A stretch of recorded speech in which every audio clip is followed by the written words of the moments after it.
Lernst du im Deutschkurs auch Sätze wie „Ich lehne es ab, Kleidung aus unfairer Produktion zu kaufen"? Ganz ehrlich, das ist grammatisch perfekt und passt vielleicht auch für eine Prüfung. Aber so spricht im Alltag in Deutschland kein Mensch. Wenn du so redest, klingst du wie ein Lehrbuch, aber nicht wie ein echter Mensch.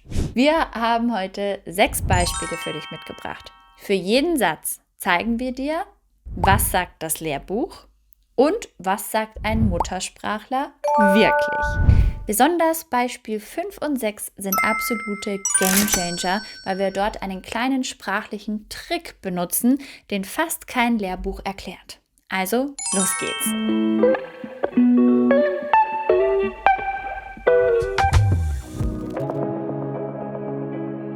Stell dir folgende Situation vor.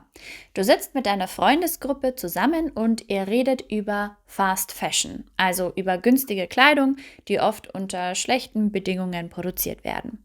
Du willst klar sagen, dass du das ablehnst. Das Lehrbuch gibt dir diesen Satz. Ich lehne es ab, Kleidung zu kaufen, die unter schlechten Bedingungen produziert wurde. Grammatikalisch absolut korrekt. Sogar sehr präzise. Relativsatz, Infinitivkonstruktion, alles sauber. Aber hör mal, wie er klingt. Sehr lang, sehr komplex, fast wie ein Zitat aus einem Zeitungsartikel. In einem lockeren Gespräch mit Freunden würde das fast niemand so sagen. Es wirkt unnatürlich formell für die Situation. Was sagt ein Muttersprachler in diesem Moment? Ich bin gegen Kleidung aus unfairer Produktion.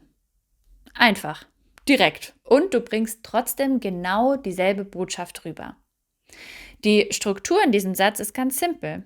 Ich bin gegen plus Nomen im Akkusativ. Das ist alles. Kein Relativsatz, keine Infinitivkonstruktion. Du kannst diese Phrase in sehr vielen Situationen benutzen, um eben Ablehnung oder eine negative Meinung auszudrücken. Ich bin gegen diese Regel. Ich bin gegen Überstunden und so weiter. Also versteh mich bitte nicht falsch, für deine B2-Prüfung sind diese Lehrbuchsätze perfekt. Da willst du zeigen, was du grammatikalisch kannst. Aber nach der Prüfung, beim Bier mit deinen Kollegen, da willst du klingen wie ein Mensch. Beispiel Nummer 2. Du bekommst eine Nachricht von deiner Freundin. Sie lädt dich zu ihrer Geburtstagsparty ein. Toll, aber du kannst leider nicht kommen. Du möchtest ihr absagen. Das Lehrbuch schlägt wieder vor, leider ist es mir nicht möglich, an der Party teilzunehmen. Auch hier grammatikalisch total korrekt. Aber weißt du, wie das klingt, wenn du das deiner Freundin schreibst? Fast wie eine formelle Absage an einen Geschäftspartner. Sie würde wahrscheinlich kurz lachen, weil es so ungewöhnlich formell ist für eine Geburtstagseinladung von einer Freundin. Das Problem ist diese Konstruktion. Es ist mir nicht möglich, etwas zu tun. Die kommt aus dem formellen Briefstil. Du findest sie in offiziellen Schreiben, in Behördenbriefen. In einer persönlichen Nachricht an eine Freundin klingt sie deplatziert, also am falschen Ort. Was schreibst du also wirklich? Ich kann leider nicht zu deiner Party kommen. Siehst du den Unterschied? Wir ersetzen diese komplizierte Konstruktion durch etwas ganz Einfaches. Ich kann nicht, in diesem Fall, kommen. Und wir machen es persönlich. Zu deiner Party klingt viel wärmer und freundschaftlicher als das neutrale an der Party teilnehmen. Wichtiger Tipp, das Verb teilnehmen ist nicht falsch, aber es ist eben formell. Im Alltag sagen wir meistens einfach kommen oder dabei sein. Zum Beispiel, ich bin leider nicht dabei. Oder noch lockerer, ich schaff's leider nicht. Nächste Situation, dein Freund kämpft gerade damit, sich zum Sport zu motivieren. Er erzählt dir davon und du möchtest ihm einen Rat geben. Du hast eine ganz klare Meinung. Klare Ziele setzen hilft.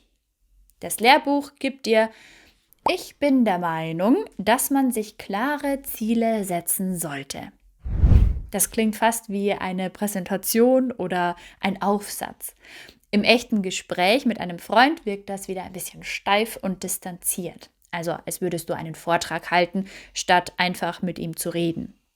Außerdem ist es für so eine einfache Aussage wirklich lang. Im Alltag würde ich sagen, ich finde klare Ziele sinnvoll. 5 Wörter. Das ist alles. Und es trifft genau dasselbe. Sogar mit einem konkreten Werturteil. Sinnvoll.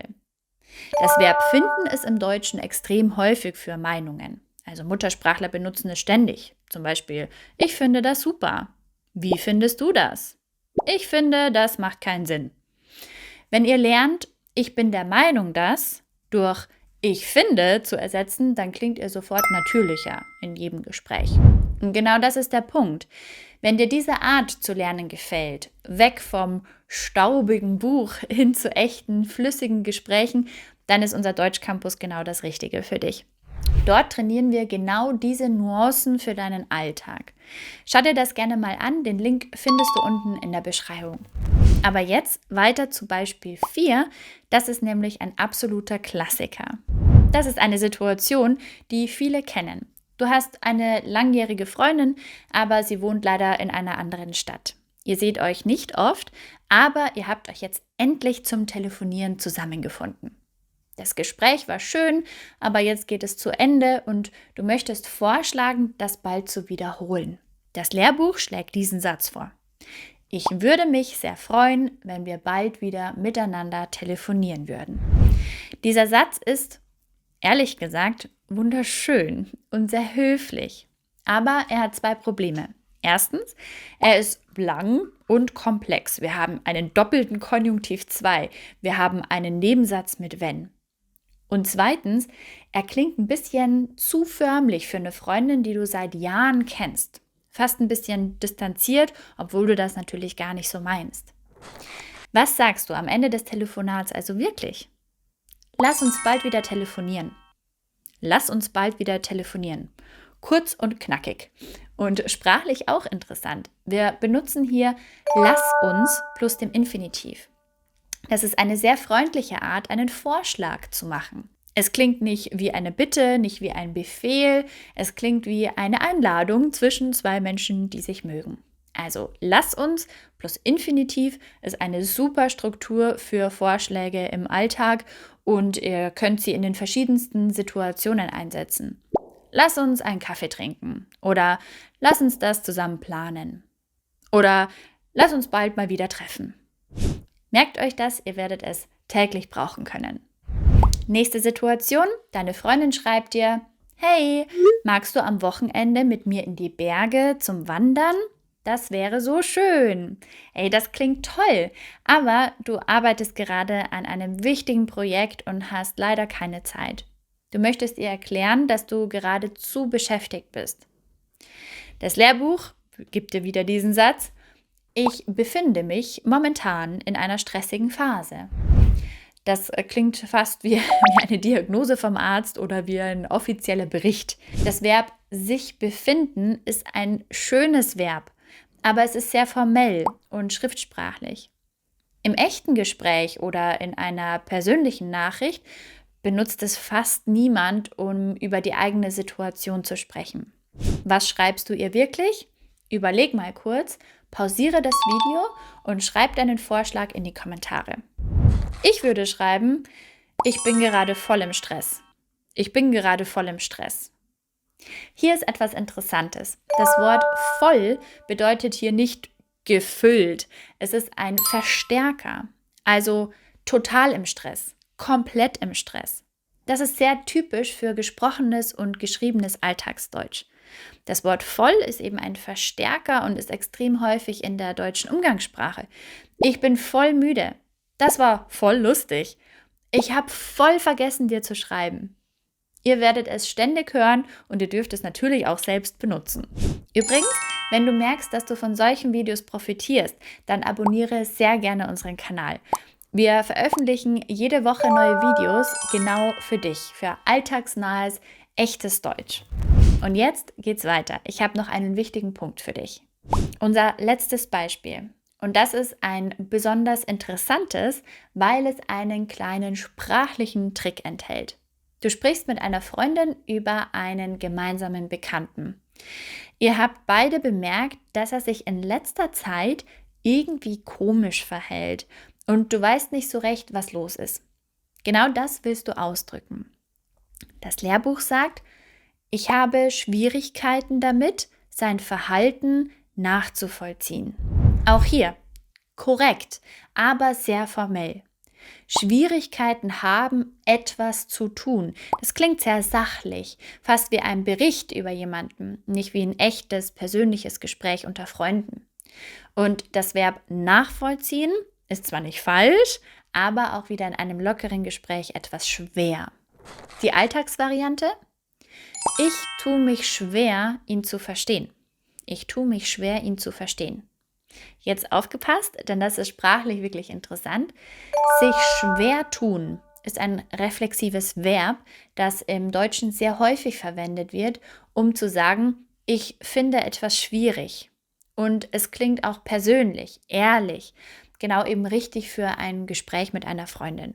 Also sich schwer tun mit etwas oder sich schwer tun, etwas zu tun, könnt ihr in sehr vielen Situationen verwenden, nicht nur für Unverständnis. Also zum Beispiel, ich tue mich schwer mit frühem Aufstehen oder sie tut sich schwer, Entscheidungen zu treffen.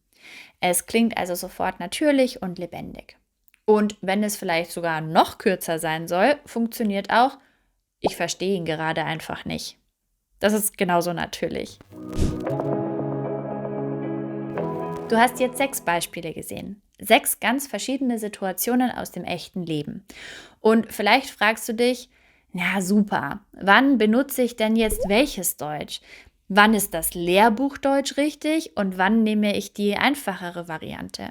Hier ist die Faustregel und die ist wirklich einfach. Wenn du eine offizielle E-Mail schreibst, eine Bewerbung formulierst oder einen Bericht abgibst, dann ist das formelle Deutsch absolut richtig. Da ist Präzision wichtig, da ist Stil wichtig.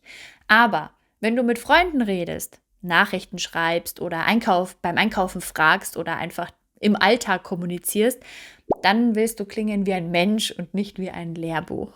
Und weißt du, was ich dir jetzt noch sagen möchte? Dass du dir das erlauben darfst. Viele Deutschlernende denken, einfacher klingen, das bedeutet ja, schlechter zu sein. Das stimmt nicht. Einfacher klingen bedeutet meistens natürlicher und auch echter. Es bedeutet, dass du wirklich Teil der Sprache geworden bist.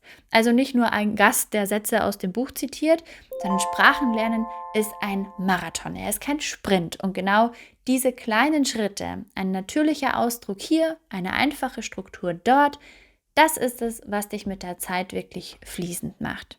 Wenn du noch mehr echtes Alltagsdeutsch lernen möchtest, genauso wie heute, dann komm auf unseren Deutschcampus. Dort lernst du Deutsch, wie es wirklich gesprochen wird, praxisnah, alltagstauglich und ohne Lehrbuchstress.